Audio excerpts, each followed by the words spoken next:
जय गुरु जी। संगत जी, गुरु जी इस सेवा संगत जी, गुरु जी इस सेवा को बख्शने के लिए आपका बहुत बहुत शुक्राना, क्योंकि इस सेवा के करने से मैं खुद बहुत कुछ सीख रही हूँ। पहले मैं समझने की खुद कोशिश करती हूँ और फिर मैं समझाने लायक बनती हूँ, लेकिन वाणी का कोई अंत नहीं है। कोई नहीं समझा सकता पूर्ण तरीके से, और जो भी इतने ज्ञानी आए हैं सबने अपनी नजर से जो समझा और जो समझाया, उन्होंने अपनी जो भी सिखाया, बहुत उनकी भी दृष्टि में सब कुछ ठीक था, लेकिन वाणी ही इतनी गहरी है कि सब ही ठीक है, और फिर भी हर कोई भी पूरी तरह से वाणी का कंप्लीट क्या कहते हैं, कंप्लीट डिस्क्रिप्शन या कंप्लीट व्याख्या नहीं कर सकता। सो आज पहला दिन है और मैं आज शुरू करूंगी जपजी साहेब की इम्पोर्टेंस क्या है, इसका महत्व क्या है, why is it so important. So जब गुरु साहेब 3 दिन के लिए अकाल पुरख के साथ बिताकर आए, तो उसके बाद उन्होंने ये मूल मंत्र पहले सबको दिया। सेकेंडली, जपजी साहेब गुरु ग्रंथ साहिब जी के पहली बानी है, जो सबसे पहली बानी है, जो पेज 1 से पेज 8 तक दर्ज है। देन जो मूल मंत्र है वो सारी ग्रंथ साहिब में 33 टाइम्स आता है, बार बार मतलब रिपीट होता है। सो ऐसे है कि जब गुरु साहिब भाई लैना जी के साथ और बहुत सारी संगत के साथ रावी के किनारे बैठे थे, उन्होंने भाई लैना जी से कहा कि मैं जो भी अब कहूँगा, whatever I speak right now, please आप इसको लिख लीजिए। तब उन्होंने कहा, एक ओंकार सतनाम करता पुरख निरपौ निर्वैर अकाल मूरत आजूनी सैभंग गुर प्रसाद जप आद सच जुगाद सच है भी सच नानक होसी भी सच। सोचे सोच न होवे जे सोचे लखवार चुप्पे चुप न होवे जे लाई रहा लिवतार भुखियां भुख न उतरी जे बन्ना पुरियां पार सह सियानपा लख होवे ता इक ना चले नाल किव सचियारा होइए किव कूड़े टुटे पाल हुक्म रजाई चलना नानक लिखिया नाल।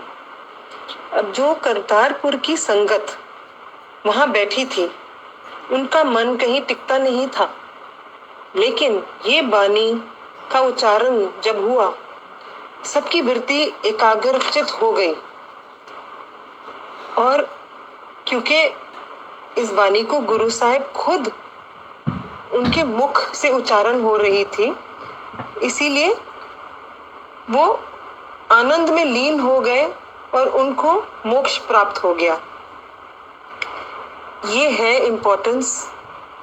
ये एक छोटी सी इम्पोर्टेंस है, बहुत सारी इम्पोर्टेंस है जपजी साहिब की। अभी मैं और भी कोशिश करूंगी कि और बताऊं। भाई लैना जी ने पूछा कि जपजी साहिब का क्या महत्व है।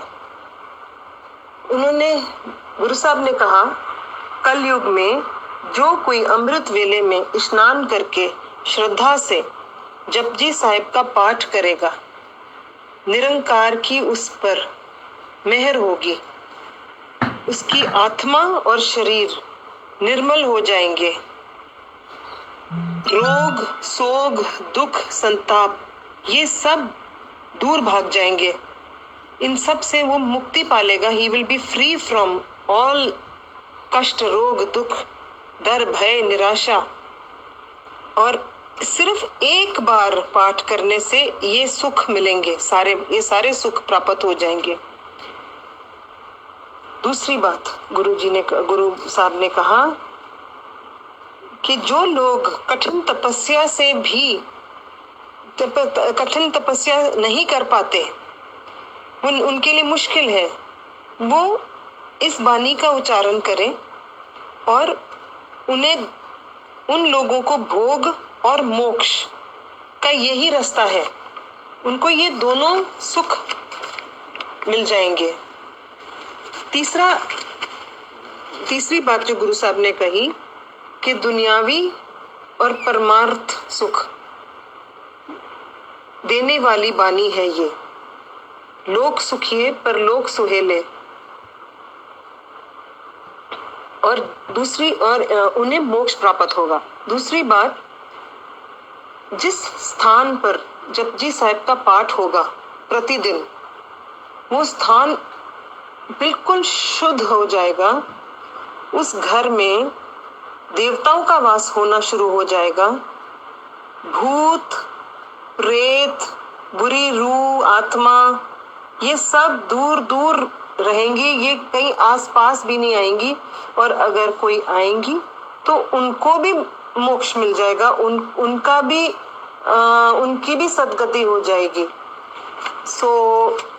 वो तो ऐसी जगह खोजेंगे जहां जपजी साहब का पाठ होता हो, जो कि उनका भी उद्धार हो। फिर एक और बात गुरुजी ने कही, गुरु साहब ने कहते हैं कि अगर कोई भी कार्य शुरू करने से पहले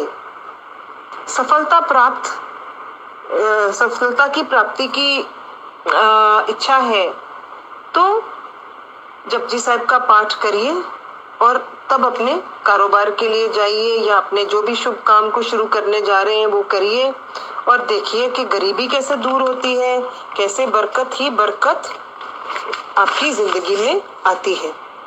और ये सब गुरु साहब ने खुद कह कर गए हैं जी। अब एक साखी है, ये बड़ी प्यारी साखी है, गुरु अर्जन देव जी के टाइम की साखी है। भाई बुद्धा जी, इनका कारोबार था ईंटों का। ये ईंटों की भट्ठी थी इनकी, और ये बहुत बहुत अमीर थे। अब बहुत अमीर थे।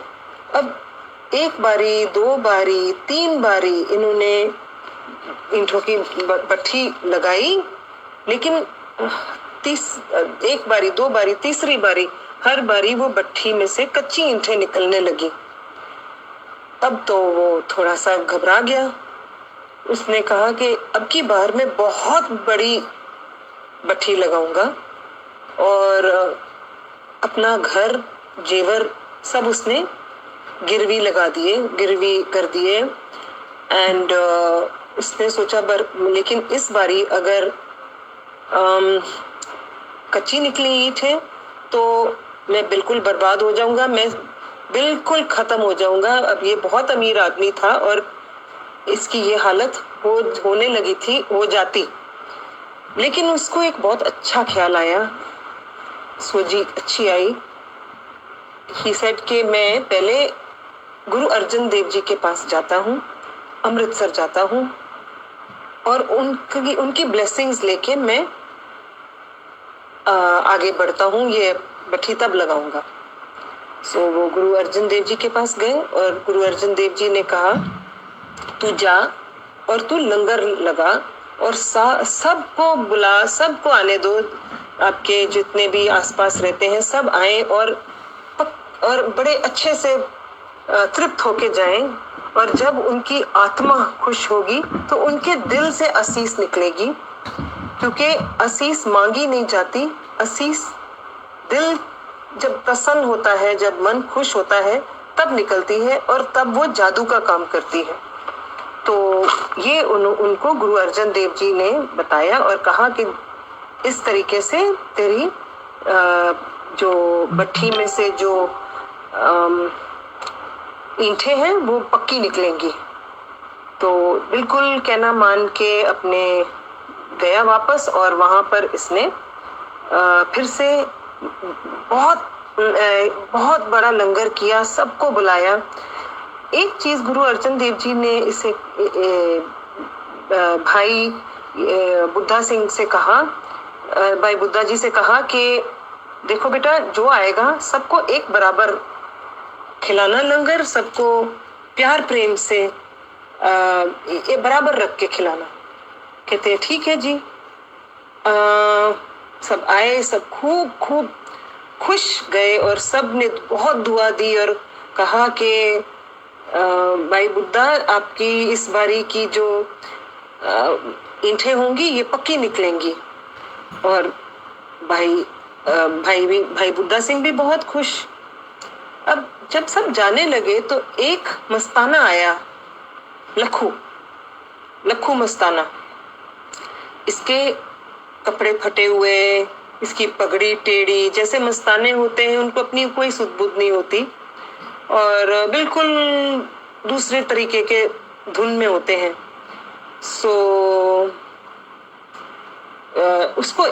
उसको भाई बुद्धा सिंह ने रोक लिया और बोला, रुक जा, इधर कहाँ जा रहे हो तुम, किन लोगों के साथ बैठ के लंगर करोगे, चलो चलो इधर से जाओ। उसको रोक के मना कर दिया। अब बुद्धा ने क्या कहा जाते जाते, बुद्धू का आवा कच्चा, आवा मीन्स ईंट, ब्रिक्स।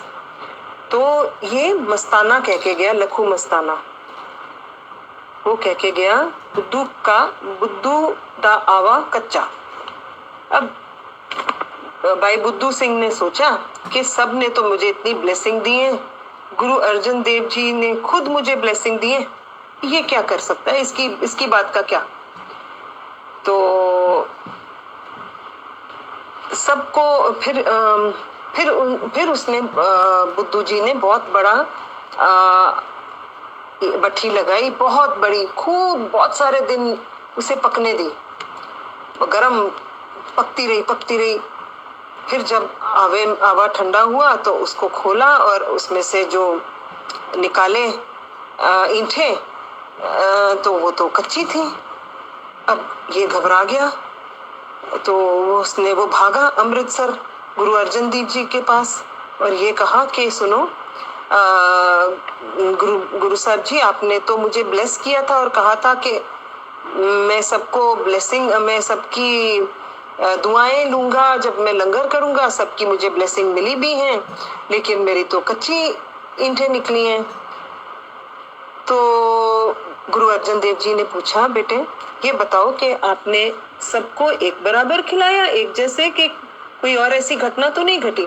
कहते एक आया तो था, एक मस्ताना था, उसको मैंने मना कर दिया था। तो गुरु अर्जन देव जी कहते हैं कि सुनो, वो तो देखने में एक मस्ताना था, लेकिन वो बहुत बड़ा ब्रह्म ज्ञानी था। वो सुबह उठ के 25 बारी जपजी साहब का पाठ करता है अमृत वेले। अब जो ईंटें आपको इतनी दुआएं मिली, पर इसकी भी बात मैं नहीं काट सकता क्योंकि ये मेरा बहुत बड़ा भक्त है। तो उन्होंने फिर भाई बुद्धा सिंह ने कहा जी कि गुरुजी, आपकी भी तो ब्लेसिंग थी, आपने तो मुझे बहुत बड़ी ब्लेसिंग दी कि इस बारी मेरी पक्की ईंटें निकलेंगी और मुझे इतने लोगों की भी दुआएं मिली हैं। अब गुरुजी ने अपनी ये भी बात पूरी करी और अपने मस्ताने जी की भी बात पूरी करी। और वो कैसे किया कि उस समय जो राजा था, राजा का किला वो टूटने लगा और राजा ने रातों रात कहा कि मेरे किले को दोबारा बनाओ, चाहे कच्ची मिले चाहे पक्की मिले, जो कोई भी भाव में आपको मिलती है ईंटें, उस भाव पे आप ईंटें लाओ और रातों रात मेरे किले को दोबारा बना दो, नहीं तो मेरे कोई दुश्मन आके मेरा ये किला तोड़ दे, मतलब किले में हमला के अंदर आ जाएगा, हमला हो सकता है। इस तरीके से गुरु अर्जन देव जी ने उसकी अपने दोनों भक्तों की लाज रखी, अपनी बात पूरी करी। अब हमें इससे ये सीख मिलती है कि जो गुरु का हुक्म में रहते हैं और जो जपजी साहिब का पाठ करते हैं, उनके सारे कार्य सवर जाते हैं। ये बहुत ये पाठ में बहुत शक्ति है, बहुत बहुत शक्ति है। एंड ये इसका महत्व है जी। और कल से हम एक एक पौड़ी करके जपजी साहिब के पाठ को समझने की कोशिश करेंगे। जय गुरु जी, शुक्राना गुरु जी, भूल चूक माफ संगत जी, मुझे भी और मेरे प्रयास को माफ करना। जय गुरु जी।